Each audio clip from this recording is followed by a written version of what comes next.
Okay, this one's for Gabby.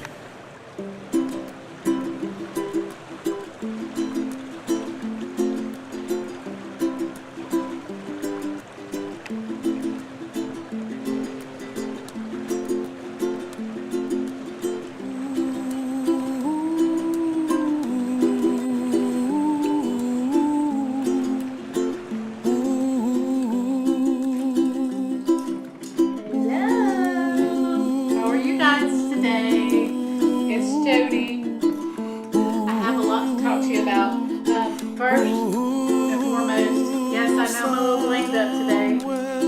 Got my blingies on. I'll explain that later. Strongest Man of Earth, Cabernet Sauvignon. It's a freak show. And freak show. Because it had 4 stars on my app. My app rates it at $13.90. I paid $19.92 at Walmart. So another reason not to go to Walmart. Let me go ahead and taste it for you. I'm not usually a Cabernet girl, but we'll give it a go. Yes, I had a great week. You know, first of all, I want to brag about being off of Facebook for almost 2 weeks now, and I really don't miss it. Again, I miss you, but you know, I take that back. I did log in for a second because I needed to look up a poem that somebody posted. It's God, it's a beautiful poem.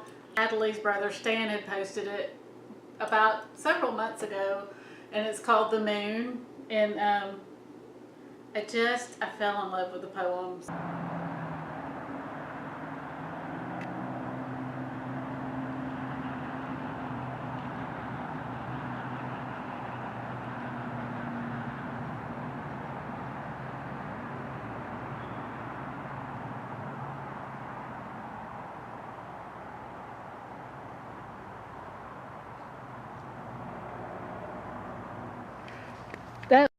The reason I'm wearing all these jewels is because as my mom was going into her demented state, she would come out with, let me get this.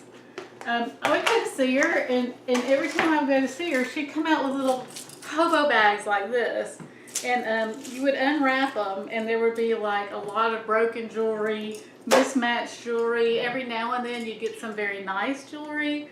And, you know, a long time ago, I tried to say, Mom, I have a lot of stuff. You've got to quit giving me the stuff, you know. And so she did, you know, while she could remember not to give me things. But then when she started going down, she would come out and going, oh, I got this for you. And it'd be another hobo bag full of jewelry. Or, you know, she'd say, oh, I got this for you. And it would be a cute little silver bag full of jewelry, or a box full of jewelry, or, you know, a big, huge leather briefcase from the 80s. And, you know, most of it's nice. I mean, it's costume. Some of it's really nice. She's got a few NASA pins here. Here's the 40-year pin here, and we're now at 60. There's a shuttle in there somewhere. I couldn't find it. But the funny story about the shuttle is my mom really started to go. She had all of her NASA plaques on her table, and she would bring me in there like I'd never seen them before, you know. And there's like Kennedy, because she's met President Kennedy before. She's actually shaken his hand. But she would go in there and she would show me all of these things. And there was like a plaque with a shuttle on it. And she was like, they gave me this for working at NASA. And she said, and you know what? They even let me fly on this airplane. And then and there, I just went, wow, Mom, that's beautiful. I'm so glad that she got to go on that airplane. But you know, if we can't laugh, what can we do? You know, I think that this is happening as a way for us to let her go. You know, I mean, everybody's like, oh, God, you know, it's so hard, especially on the family. And I'm like, you know, I'm going to have to like say it really hasn't been that hard on me. I got to have a little bit of experience with my friend when I worked at a local assisted living during my break between my real job, and I made friends there. I made a very close friend, and it's a lesson in letting go. I mean, you're born and then you die, but like I guess you're not letting go up until like your 30s. It's like gain, and it's like, okay, it's time to start letting go. Gotta let go of the size 2. You gotta let go of the or the perfect figure. You gotta let go of the perfect looks. I don't know. I feel like as I get more wrinkles and as I get a little bit more round, but I'm not round yet. I'm still gonna lose some weight. But as I get more curvy, I actually feel like I feel a little bit more beautiful, and it's not because of my body. It's because I feel more confident in myself.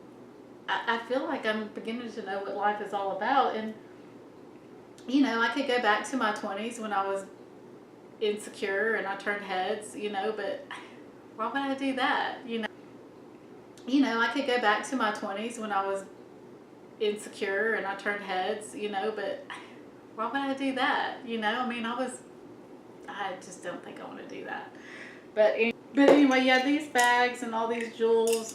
Every time I show up to see my mom, there'll be another bag of jewels, and I don't know what I'm going to do with them. I'm thinking I'm going to make a bouquet, like maybe if Anna ever gets married. I'm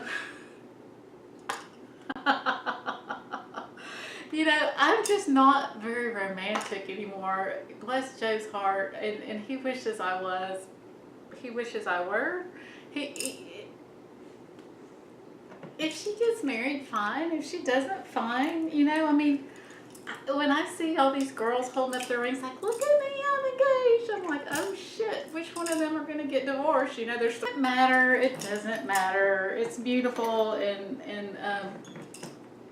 to some people, and whatever happens, and I don't know. That's all I'm going to say about that. Yeah. Oh, Mike Pollan. Is it Pollan? The guy that wrote the Omnivore's Dilemma, and now he's written this other book, How Your Mind Works. It's a book about psychedelics and how they help cancer patients, how they help people with cancer or any kind of anybody that's facing death. It helps them deal with that. It helps people with depression, and it helps with. I'm watching Joe Rogan, and he's interviewing this guy, and I start listening to it, and I start thinking, oh my gosh, these psychedelic drugs seem to have the same effect on people as meditation. Because in my personal experience, I've been meditating on and off. I'm not as serious as some people, but after reading this book, I think I want to become serious. I was very serious for a while, but anyway, after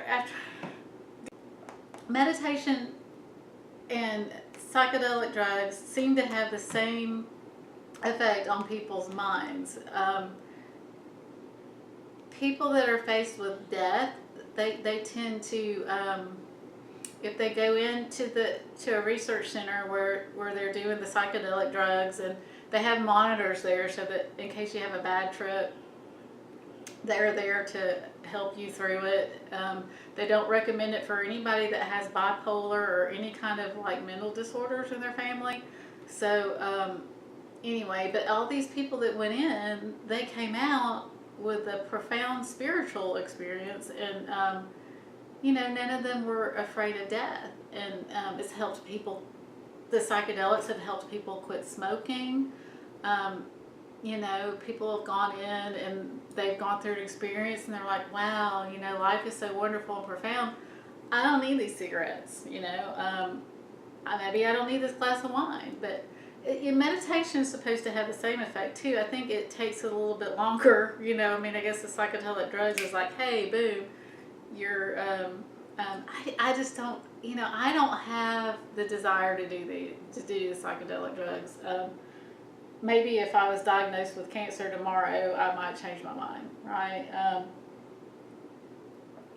I think I have enough creativity and imagination, and I feel kind of that a mystic, profound connection without all that stuff. So, also, I wanted to talk a little bit about what's been going down with the Methodist Church. Joe and I have been members of the Methodist Church. Hey, look at that. It's not my regular hair. We've been members of the Methodist Church since we've been married. So, we picked Methodist. I picked Methodist because my dad's Catholic. My mom is like, woohoo, or was kind of I want to call it holy roller. You know, they did a lot of speaking in tongues and being healed and all that. And I just wanted something middle of the road that was kind of liberal, not real judgy. It's actually half of it's kind of liberal and half of it's kind of conservative. So I don't know what's going to happen. I know that our preacher is awesome. And he says that, you know, he's going to continue to preach inclusion. Hey, baby, come on in. I'm filming. You want to be in my video? No, I want to hug you. Come hug me. And this is Anna. Mwah. So, anyway, turn it too. I want that bandana. Why do you want my bandana? You can have it. What are you going to do with it? Okay, take it. Just dump all the jewels in there. My bandana is your bandana. Oh, okay. Anyway, so I was telling them about how, did you know about the Methodist Church and how they're not accepting gay people anymore? Well, then they won't accept me. Oh, that's going to be live. Do you want that live? No. I don't care. Okay, so anyway, what do you say about you? I am bi. Okay, so Anna has told me that she's bi since she was 10? 11. So 2 years. that's kind of personal, so we won't talk about that very much. So So we may stay with our church if it doesn't end up. Our preacher's already said he's not accepting all that. He says, you know, I'm going to continue to preach to everybody, and hopefully he's going to let gay people be be leaders in the church, because, like, I don't know. I know so many, like, fundamental Christians, and I'm going to say fundamental Christians, that hell no, I'm not following them, right? Love you too. I need granny socks. So now I know for sure that I'm not going to make this really public because family will freak out. But anyway, maybe family needs to freak out. Yeah, that's where we are. We're probably, I'm no longer calling myself a Methodist. In fact, I don't think I'm really even calling myself a Christian. I am calling myself a believer in the mystical God, whatever that might be. And if anybody claims to know what that is, I'm pretty sure you're lying. So I think that the most beautiful thing about God is the mystery of whether or not He exists.